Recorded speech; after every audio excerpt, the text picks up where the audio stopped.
পেয়ারাটা দেখুন কত সুন্দর হয়েছে। তো এই পেয়ারাটা আজকে তুলে নেব। আর এটা আমার কতটুকু টবে আছে এবং সেখানেও দেখুন এই যে আরেকটা পেয়ারা। গাছটার কিন্তু খুব একটা হেলথ নেই, তার কারণও আছে। যেহেতু আমার এই টবের মাটিতে, টবটা আমার মাত্র 8 ইঞ্চিও নয়, 7 ইঞ্চি একটা টবে লাগানো আছে। এইখানে দেখুন আরেকটা পেয়ারা আছে, দেখেছেন? তো এই পেয়ারা দুটোকে আজকে আপনাদের সামনে তুলে নিচ্ছি। এই যে দেখুন কত সুন্দর পেয়ারা, এদিকে দেখুন আরও ফুলও এসছে। তো এই গাছটা যেটা সমস্যা হচ্ছে, ছোট টবে থাকার জন্য এখন প্রচুর রোদ, সেই জন্য পাতাগুলো এরকম পুড়ে যাচ্ছে। আর সাদা মাছি এতে আক্রমণ করেছে, যার জন্য পাতাগুলো এরকম টিপ টিপ হয়ে যাচ্ছে। দেখুন কীরকম সাদা মাছি ডিম পেড়েছে। তো এই সাদামাছিগুলো আক্রমণ করছে, গাছটা দুর্বল। শুধু এখানে নয়, আরও প্রত্যেকটা পাতায় আপনাদের যদি দেখাতে পারি, দেখুন পিছনের দিকে সাদামাছি কীরকমভাবে আক্রমণ করেছে, দেখেছেন? তো এরা কিন্তু এই ফলগুলোকে আর হতে দেবে না। আমাকে কি করতে হবে, এই গাছটাকে পুরো রিপোর্ট করতে হবে, ভালো করে ধুয়ে দিতে হবে। এই সাদামাছির জন্য কি হয়, সাদামাছি একরকম আঠা ছাড়ে, সেই জন্য পাতার উপরে এই যে পড়ে যায় এবং পড়ে গিয়ে সে পাতাটাকে পুড়িয়ে দেয়। যাই হোক, আমি এই পেয়ারা দুটো পেড়ে নিচ্ছি। আরও একটা আছে, সেটা কিন্তু এখনও পাড়ার মতো হয়নি, এই যে দেখুন। আর নতুন নতুন অনেক পেয়ারার ফল সেট হচ্ছে। এই টবটা চেঞ্জ করব, তো চলুন কি মাটি দিয়ে টব চেঞ্জ করছি। এবং নমস্কার বন্ধুরা, প্রদীপ গার্ডেন্সে আপনাদের স্বাগত। হারভেস্ট আপনাদের দেখালাম। এই মাত্র একটা 7 ইঞ্চি টবে আছে, যার জন্য এই যে নতুন ফল সেট হচ্ছে, বা এই যে পাতাটা পুড়ে যাচ্ছে। পাতা পোড়ার অনেকগুলো কারণ হতে পারে। জল কম বেশি হওয়া, দ্বিতীয় কারণ হচ্ছে গাছে পটাশ জাতীয় খাবার কম থাকা, তৃতীয় কারণ হচ্ছে রোগ পোকার লাগা, বা মাটির মধ্যে যদি কৃমি হয়, রুট নট নিমাটোড যেটাকে আমরা বলি, সেটা যদি হয় তাহলেও কিন্তু হয়। তো এটাকে আমি আজকে রিপোর্ট করব। তো প্রথমে এটাকে আগে ওপেন করে নিচ্ছি। এটা রিপোর্ট করার কেন প্রয়োজন আছে দেখুন। আমি বলি যে রিপোর্ট করার জন্য প্রয়োজন যেটা, যে পাতাগুলো ছোট হচ্ছে। দেখুন পাতাগুলো ছোট হচ্ছে। যে কোনো গাছে পাতা যখন ছোট হবে তখন বুঝবেন যে রুট বাউন্ড হয়ে গেছে এবং সেটা রিপোর্ট করতে হবে। তো এই যে দেখুন, আমি এটা খুলে নিচ্ছি। এই যে দেখুন, এখানে পিঁপড়ে বাসা বেঁধেছে, দেখেছেন? এই যে রুটগুলো নষ্ট হয়ে গেছে, পিঁপড়ে কিরকম বাসা বেঁধেছে দেখুন। এটাকে আমি রিপোর্ট করব। এখানে রুট নট নিমাটোড আক্রমণ করেছে, সেই জন্যই কিন্তু পাতাগুলো পুড়ে যাচ্ছে। আপনাদের দেখাই, এই যে গিট গিট হয়ে গেছে। এই গাছটাকে কিন্তু আমাদের কেটে বসাতে হবে আর ডাল প্রুনিং করে নিতে হবে। যে প্রচুর পিঁপড়ে এখানে বাসা বেঁধেছে দেখুন। এটাকে আমি প্রুনিং করে নিচ্ছি। দেখুন, নিমাটোড খুব বেশি আক্রমণ না হলেও হয়েছে কিছু। এই যে যত নিচের দিকের এই যে শেকড়গুলো আছে, এগুলো কিছুটা ওপেন করে নিতে হবে।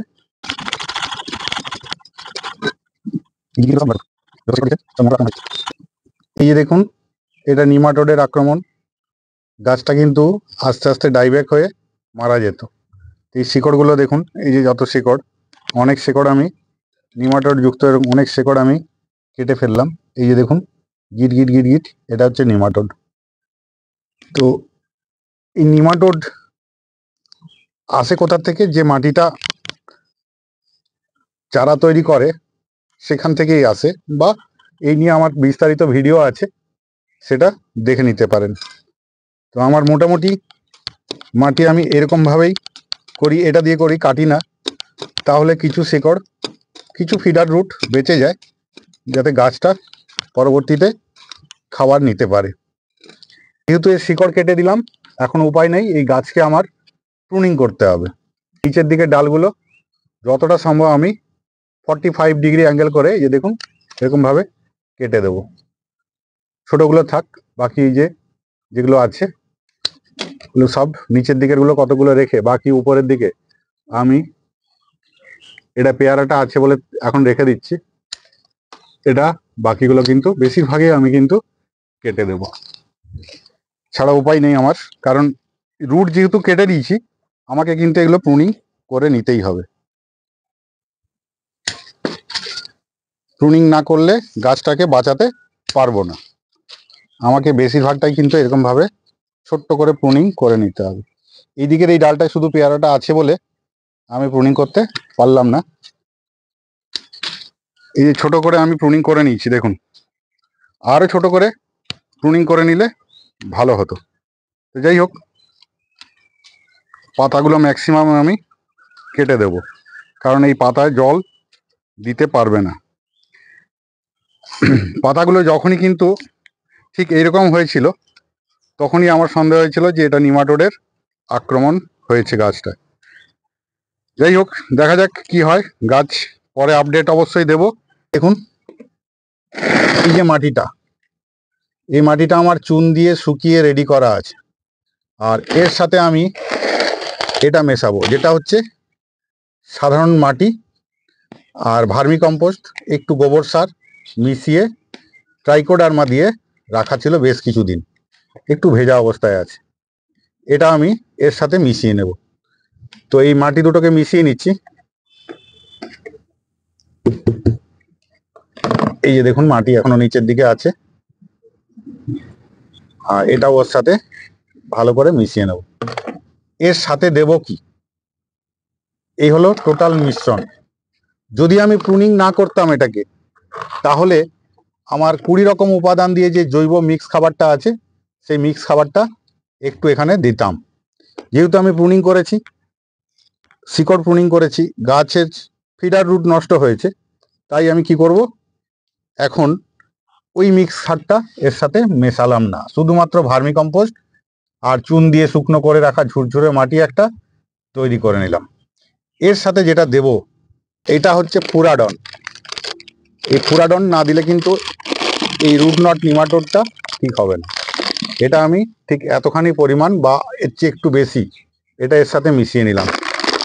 ভালো মানের নিমখোল একটু দিতে হবে। এই নিমখোলও কিন্তু কি হয়, নিমাটোড কিছুটা, পেয়ারা গাছে নিমাটোডের আক্রমণ খুব বেশি হয় ছাদ বাগানে। এরপর আমরা ভালো করে এটাকে মিশিয়ে নিই। ছিদ্র এখানে একটা দুটো ছিদ্র আছে, আমি একটু 10 ইঞ্চি টব নিয়েছি একটা এই গাছটাকে রিপোর্ট করার জন্য। তো আমি কি করলাম, এই টুকরোগুলো দিলাম, আর নিচের দিকে ড্রেনেজ সিস্টেম ঠিক করে রাখার জন্য বালি চালা যে গুটিগুলো হয় সেগুলো কিন্তু কিছু দিয়ে দিলাম।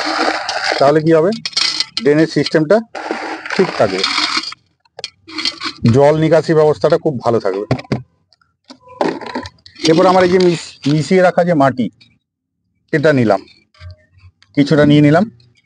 এবার এটা আমি বসাবো। তার আগে যে বাকি মাটিটা আছে সেই মাটিটাতে আমি একটু হিউমিক অ্যাসিড এর মধ্যে দিয়ে দেব, যাতে রুটটা ঠিক বেরোয়। দিয়ে দিলাম। এরপর এটাকে আরো ভালো করে মিশিয়ে নিচ্ছি, এটাকে মিডল বরাবর বসাবো। কিন্তু তার আগে বন্ধুরা আরো একটা জিনিস আমি দেব, যেহেতু এটা দেখুন কাটিং অ্যাড পাউডার, এই কাটিং অ্যাড পাউডারটা আমি কি করব, এর শেকড় বরাবর আমি কিন্তু ছড়িয়ে দেবো। এটা আমার একটু জল পেয়ে গেছিল, তাহলে কি হবে, শেকড়টা তাড়াতাড়ি বেরোবে। একটা কথা আপনাদের অবশ্যই জানানো দরকার, যেটা হলো যে রুট প্রুন করলে অবশ্যই উপরের দিকে ডালাও প্রুন করতে হবে, কারণ ডালায় যে পাতাগুলো থাকে সেই পাতাগুলোর সালোক সংশ্লেষের জন্য জল মাটি থেকে গ্রহণ করতে চাইবে, ফলে কিন্তু সেই শেকড় কাটার জন্য সেই জল সে পাবে না। তাই আপনাকে রুট প্রুন হলে অবশ্যই ডাল প্রুন অবশ্যই একসাথে করতে হবে। দিয়ে দিলাম। দিয়ে মিডিল করে বসিয়ে দিলাম। এটা গ্যাপ রাখবো, বাকি টাইপের আমি মাটিটা ঠিক এটার যে পরিমাণ আছে, দেখুন আমার মাটি একদম ঠিকঠাক সেই পরিমাণই নিয়েছি আমি। নিচের দিকে কিন্তু ভালো করে টাইট করে দিতে হবে যাতে এয়ার গ্যাপ না থাকে।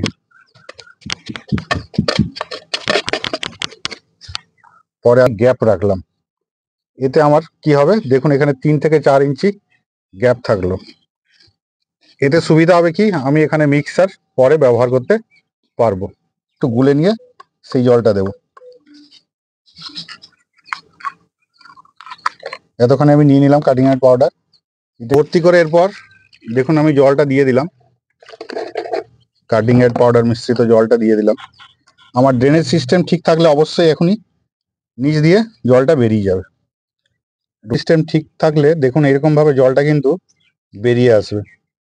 দেখছেন উপরে জলটা কিন্তু এখনো আছে, তো এটা দিয়ে জলটা সম্পূর্ণ বেরিয়ে যাবে। ড্রেনেজ সিস্টেম ঠিক থাকলে জল অসুবিধা হয় না। এখান দিয়েও একটা আছে ছিদ্র, এটা দিয়ে অবশ্যই এখনই বেরোবে হয়তো। এটা তো জল চলে এসছে দেখুন, ওটা তো বেরোবে। এই যে দেখুন পড়তে শুরু করে গেছে, দেখছেন এই জলটা বেরিয়ে যাবে। এরপর এটাকে ছাওয়া জায়গায়, এই গাছটাকে যেখানে ডাইরেক্ট সানলাইট পড়বে না সেরকম জায়গায় কদিন রাখতে হবে। তো এই ছিল আজকে ভিডিও। যদি ভিডিওটি ভালো লেগে থাকে তাহলে অবশ্যই একটা লাইক দিবেন আর চ্যানেলটি সাবস্ক্রাইব করে পাশে থাকবেন। দেখা হচ্ছে একটা নতুন কোনো ভিডিওতে। সবাই ভালো থাকবেন, সুস্থ থাকবেন।